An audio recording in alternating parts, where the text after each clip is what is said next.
Good evening, spooks and spookettes, and welcome to the first Count Drahoon's Festival of Fright episode for the year of 2014. We start off this year with my review of the international horror sensation, Let the Right One In. I've noticed something very ironic about Festival of Fright. I am a vampire, and yet I have yet to do a review of a true vampire film. So I figured Let the Right One In would be a perfect segue into our plunge into the world of vampires. Of course, the vampire of this film, he is not a lord of the castle like Dracula.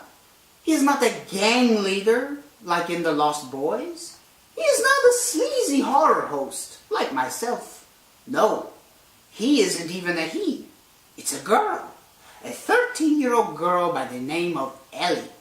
Of course, we don't know a whole lot about Ellie, except for the fact that she likes to walk around in the snow barefoot, and her brother is a very clumsy serial killer. She befriends a young man by the name of Oscar, who is a social outcast. And if you ask me, Oscar's a pretty weird kid. I mean, He's so awkward with the long blonde hair, which made me think he was a girl at first. And he runs around in his underwear half the time, which, quite frankly, I don't care to see. And he's obsessed with killing the school bully. I mean, come on. You wonder why you don't have any friends. Walking around, pretending like you're stabbing them all the time.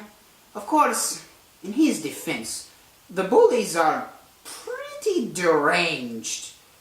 If the pundits think that there's a bullying problem in America, they should go to Sweden. So, this is why Ellie and Oscar become friends, basically. And of course, Ellie's a pretty weird kid, too. I mean, vampires are weird. Teenagers are weird. But for a vampire teenager, Ellie is pretty weird. Which is all the more reason why they're meant to be together. First they become friends, and then eventually they become love interests, despite all of the conflicting elements around where they're living, the town of Blackbird, which the body count is increasing because Ellie's hungry for blood. And of course, Oscar has many family troubles, and there is an amateur investigation led by an angry local whose friends have died. Ellie, just a weird kid going around attacking people for their blood. Oh, wait a minute, I do that too. Well, this movie is quite different from any vampire movie ever made.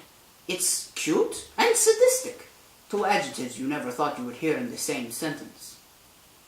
These two, their relationship blossoms, and they learn so much from each other. Like how to solve a Rubik's Cube and how to stand up for yourself. The interesting thing about this movie, the title refers to the fact, as many of you may know, vampires cannot enter into a building unless they are invited in. Unless you own the property, of course. So, in a way, Oscar, he lets Ellie into his home, but he also lets Ellie into his heart. Beautiful. Hence the title, Let the Right One In.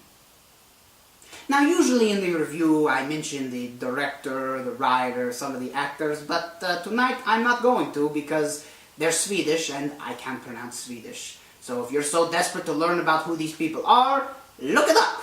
Preferably on your new, handy-dandy iPhone 5C. Product placement. Anyway, that's all the time that I have for tonight. Be sure to join me for my review next week of The Conjuring. Until then, as far as things go when things go bump in the night, there are such things.